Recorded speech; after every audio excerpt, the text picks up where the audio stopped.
De violents incendies continuent de faire rage en Turquie. Ici sur la côte égéenne où les feux ont déjà fait 8 morts, les flammes se rapprochent de cette centrale thermique.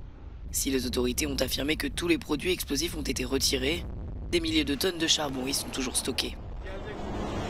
L'incendie risque de se propager et les secouristes turcs ont donc commencé à évacuer des centaines d'habitants par la mer, comme dans plusieurs autres villes balnéaires.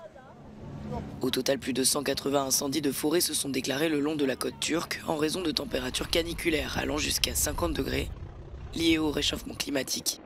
La Turquie subit les pires incendies depuis une décennie, qui ravagent des forêts et des terres agricoles, ainsi que des zones habitées sur les côtes méditerranéennes et égéennes. En Grèce, les conséquences de la pire canicule depuis plus de 30 ans sont destructrices. Selon les autorités, près de 80 feux se sont déclarés en seulement une journée. La moitié sont encore actifs. Au nord d'Athènes, plus de 300 personnes ont été évacuées selon les pompiers. Sur l'île de Bé, au sud du pays, de violents feux entourent une dizaine de villages. Au moins 150 maisons ont déjà été détruites. Les autorités exhortent les habitants à enlever les branches d'arbres autour de leur maison, car les températures élevées sont susceptibles de provoquer de nouveaux incendies.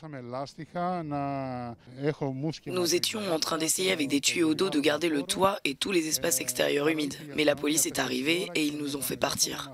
Tout s'est passé très vite. Au dernier moment, j'ai lâché notre chien et je ne le retrouve pas.